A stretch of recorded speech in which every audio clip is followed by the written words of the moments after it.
Yo, yo. I think I am live.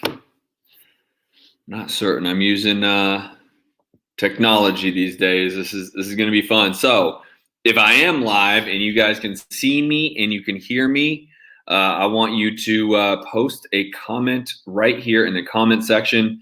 Let me know where you're from, what market you're in, what's up, what's up. I think I am live. I think you can hear me. I think you can see me. I think we're rocking. So again, yeah, let me know what market you're in. Throw a comment right here in the chat, so I know what market you're in, and hopefully I can do a little Q&A for you guys here at the end. But I wanted to very quickly jump on a live, man. I had a great.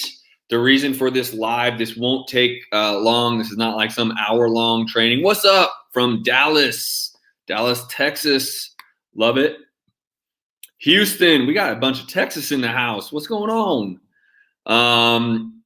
Make sure when you jump on, let me know what market you're in. Central Florida, man, that's a great market. Orlando, Central Florida, great market. We know that.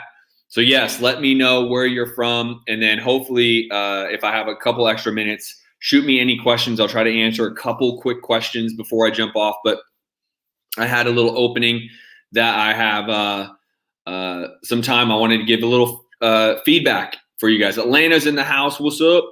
So one of my coaching students gave me a great question regarding follow-up. So most of you guys know that I really focus on marketing, driving in leads, understanding your KPIs, and then sales and conversion.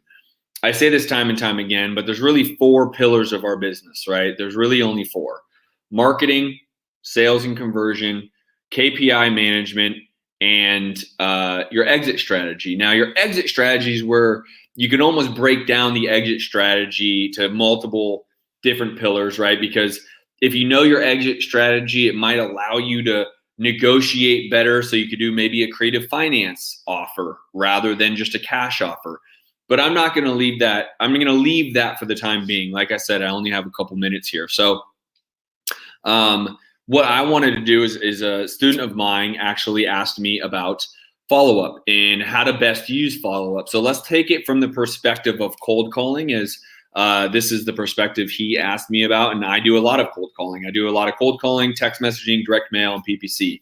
Those are my 4 marketing streams. But the vast majority of leads, let's call them, are coming through my pipeline via cold calling. Now, let's talk about how that works, right? So I have 2 different cold calling companies. I work with 2 separate ones. Both of them are phenomenal. And essentially, they drive leads in. I try to do a warm handoff, okay, where they will actually be on my Slack. One company specifically is on my Slack and actually will Slack me or our team, hey, hot lead, who's available to jump on? Now, if I can get that warm handoff, obviously we try to do it, right? Now, not all the time is that a reality, because, you know, we have 3 acquisition people and sometimes there's just more leads coming in. Some of them are on the phone. Some might be making offers, whatever the case is. There's not always a way to confirm that they're going to be able to jump onto that live handoff. So what do we do when the lead comes in, but we haven't talked to them yet? Now, this is more traditional in the sense of my other cold calling company also just basically does the cold calling thing, takes the intake questions, and then hands it off as a lead in my Podio account, okay? So how do we want to follow up if the example is we don't get the seller back on the phone like immediately? I think for those of you who are veterans to the game, and I know you guys are on here, what's up? I know that right back to the seller has a hard time back on the phone, right? It's going to be a hard go to get that seller back on the phone. Not impossible, just hard. So we need to get to that seller like ASAP. So if you don't reach them in that first day, if that lead comes over in that first day, you don't reach them, you need to make sure you call them twice and you text them once. Day number 2, this is what you guys take some notes. Have a notepad out. I have my notepad constantly here next to me. This is what you want to take notes. So day number 1, You call them twice, text them once. Okay. Day number 2, call them twice, text them once. Day number 3, you're going to start out with simply a straight text message saying, hey, have you got my messages about your home, 123 Main Street? ? So day number 3, you start the day, you start your follow-up with just a straight text message. Did you get my messages and calls about 123 Main Street, selling your home, 123 Main Street? That's it. End of day number 3, you give them a call. Okay. Now, if you're 3 days into this now, you have called them 5 times and you have sent 3 text messages. If you still have a seller that was put into your CRM either by a cold calling company or someone on your team, and they have not replied to 5 calls and 3 text messages, you have a seller who's not hyper motivated. Now, things happen, okay? But where I would go from there is to finish out the week, I would call them every day, okay? So now you have, let's just say the lead comes in Monday, you've called them 5 times and text them 3 times by Wednesday. I would call them again Thursday, I would call them again Friday, and send them a text message end of day Friday or on Saturday. You could be dealing with a seller who isn't hyper motivated, but you also might be dealing with a seller who quite literally is just busy. They work full time, they have kids, they're doing homeschooling, et cetera, et cetera. Nowadays, you all know life is crazy and you know, people are running out of time. So that is the first week. If you don't see anything from there, the next week, you will want to make sure you call them twice and text them twice the next week. From there, you want to make sure week number 3, you send a call or a text once. And after week number 3, you essentially just want to be able to put them in a follow-up rotation, you know, to reach out at least every 2 weeks via call. I prefer call because then if you get them on the phone, you can start to, you know, it's hard to get them on the phone. So I prefer you call over text once you get to the once every 2 weeks follow-up, because if you get them on the phone, you can move the ball down the field, where if you're on text, it may be a little bit more challenging, right? So, and then once every 2 weeks, if you're, you know, 60 days out now, it's a once a month. And then ultimately where we go, 90 days out, that group of leads that you have not talked to, because it sometimes happens, hopefully not. Hopefully that fundamental breakdown and follow through gets them on the phone somewhere. Even if they tell you F off, at least you now know and you don't have to waste your time anymore, right? So then if you're 90 days out, now I actually would pull that list again. And you would potentially even put some direct mail to it. Okay.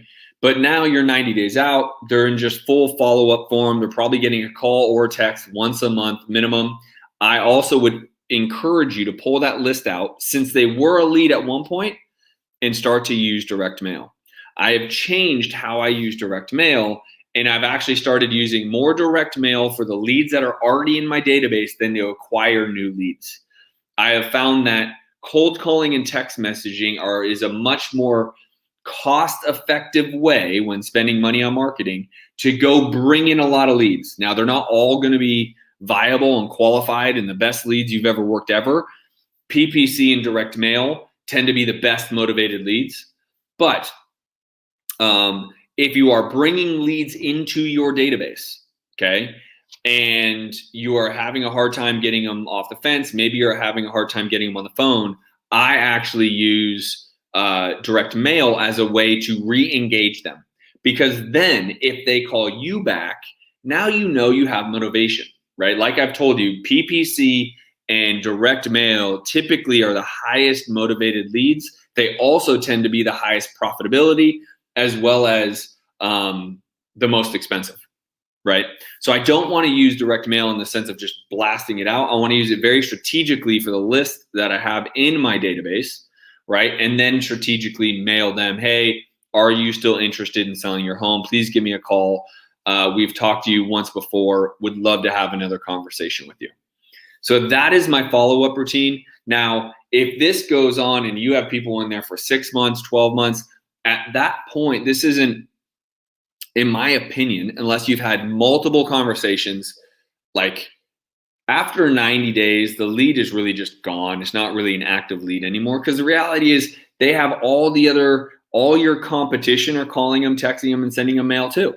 So by the 90th day, now you're just kind of like, okay, there's not, I'm going to call them once a month, see if I can catch up, but I'm not putting a lot of work behind it. Makes sense? But that is also why I would maybe send direct mail, because if that mail triggers them, right? People respond to different things. If they're not responding to text and calling, they may respond to mail. Mail could be your trigger to get them back on the phone. Okay. So follow-up is really, really big. First of all, thank you guys for being here. I know it's the middle of your day. I wanted to give you 15, 20 minutes of just my time to help you guys. Follow-up is huge. I had a great question from my students. In fact, guys, for those of you who are on, I'm actually going to be doing on February 10th, I'm going to do a live workshop for you guys. So if you're interested in the live workshop, I'll have someone on my team will have that link somewhere in here for you to find out more about my live workshop. I just want to be able to give back to you guys and do a live workshop for you and walk you through how you can go get another 2 or 3 deals a month consistently. So I'm doing that February 10th. That live workshop is happening then. But I would be, I have a couple more minutes, literally just a couple. If you guys have a question there, DJ, what's up, dude? If you guys have a question right now in your business, this second, post it in the comments, and I want to be able to answer your question right now. If you have any challenge that you're going on, I'm only going to probably be able to get to one. So hurry up. Whoever's the fastest I'll answer their question. But hopefully this helped for follow-up. People don't focus on follow-up as much as they focus on lead generation.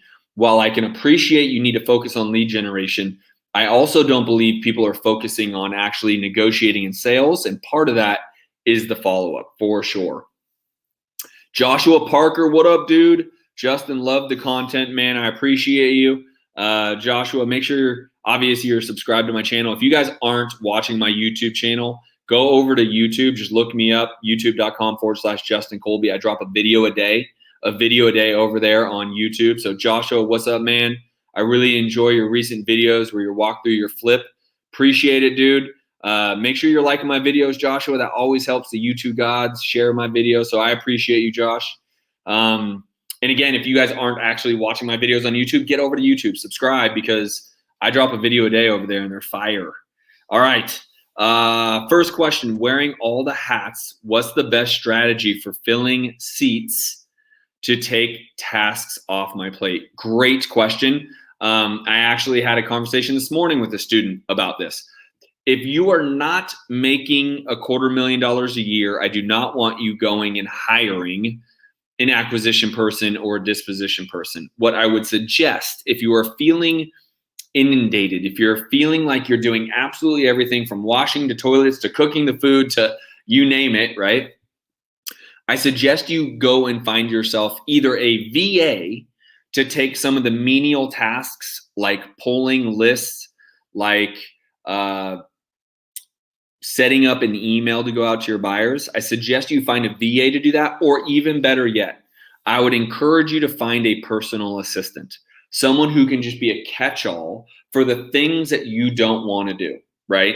They don't have to work full-time for you. The reason why I'm being reserved to just say go higher is because people talk about scaling their business, but they lose sight of profitability.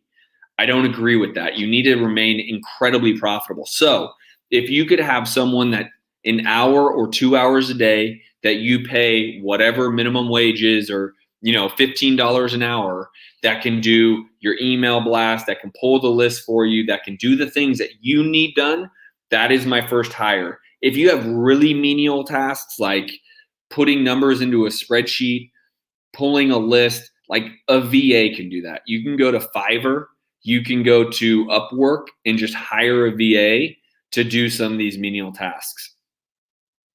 And then last question, I got to roll. Good stuff, brother. I appreciate you, dude. Appreciate you. How do you run comps on properties in areas with no comps? go over to PropStream and Zillow.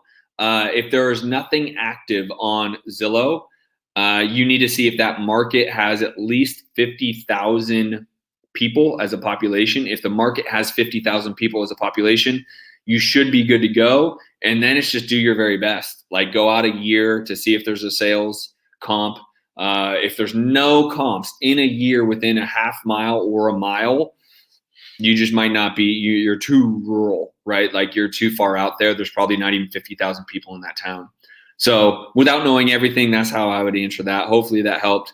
Hey, I had about 15 minutes for you guys. Hopefully this was good.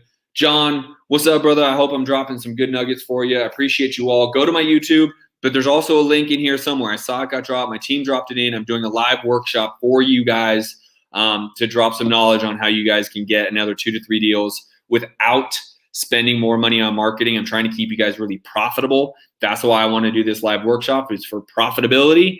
So there's a link here in the chat somewhere. Make sure you go click that, check that out, learn more about what I'm going to do a deep dive on, and hopefully I can get you guys another 2 to 3 deals a month without making any more money. But until then, I will see you guys. That's February 10th, by the way. But until then, I'll see you guys February 10th. Peace.